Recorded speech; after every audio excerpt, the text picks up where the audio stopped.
Whoa, I gotta dip down for that. Hey, welcome back guys. Today we're gonna be talking a little bit about the pond here. I figured this is a pretty good time to do it since we're gonna be moving this thing very soon, and you know, we don't know what's gonna happen with that. So we might as well get like one last informational video out of it. So today we're gonna focus on a few different pond tips that I kind of figured out / learned throughout having this pond here this season, and hopefully that helps you guys out. I know it's kind of like the end of the season, but who knows when you're gonna see this video, so hopefully it helps. Anyway, I gotta move this camera here because it's weird. I'm sure the audio is not that great. So let's go first person and let's start talking about the pond. All right, so first things first, the question I get asked all the time is how do you prevent this from becoming just the most insane mosquito breeding grounds of all time? But there's a couple things that you can do, okay? There's not just one way to prevent that. The first thing that I'm gonna suggest is that you guys check out these Mosquito Dunks, okay? You can get them on Amazon, and you can probably find them at Walmart, Home Depot, all kinds of places. All right, so this is a natural anti-mosquito larvae dunk that you can put into your pond, and for this size of pond it's really small. I just have to use a quarter of one of these to prevent mosquito larvae, okay? Now for this pond I didn't have to do that, primarily because I have fish in here that will eat the mosquito larvae, so that's another great option. These are supposed to be fish safe, but I'll be honest, I haven't used these on this pond, so I can't really talk much more about them, but I have used them in the past on my other plant-only ponds where I did have quite a bit of a mosquito issue. This pond hasn't been a breeding grounds at all, again because the fish have been taking care of those larvae. But then again, I don't live in a place where there's an absolute crazy population of mosquitoes that are always breeding.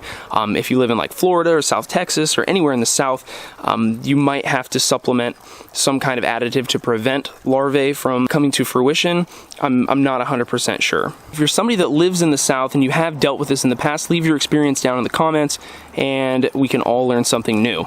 Another tip that I have for you is keeping your pond cool.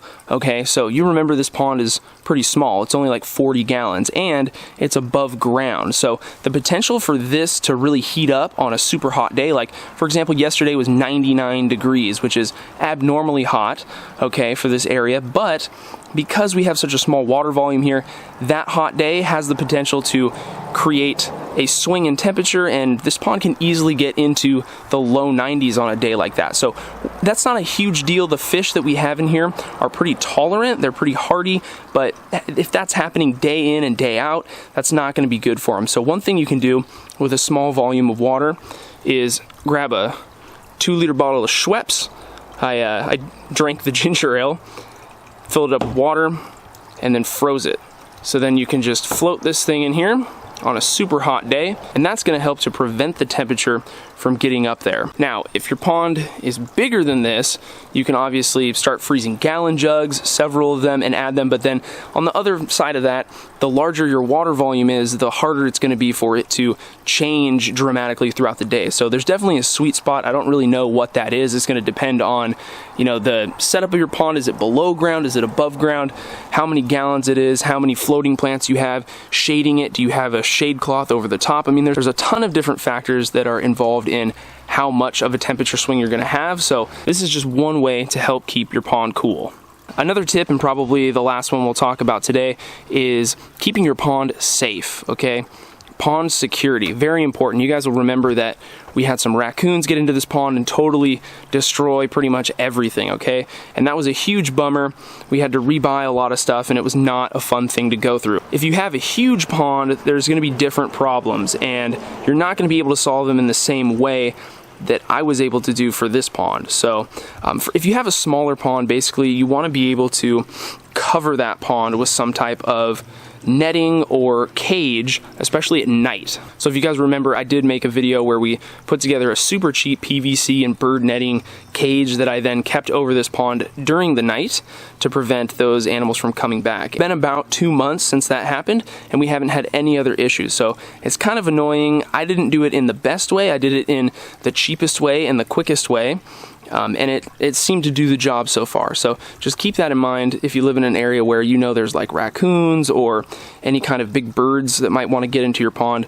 just make sure that you have some way of protecting it.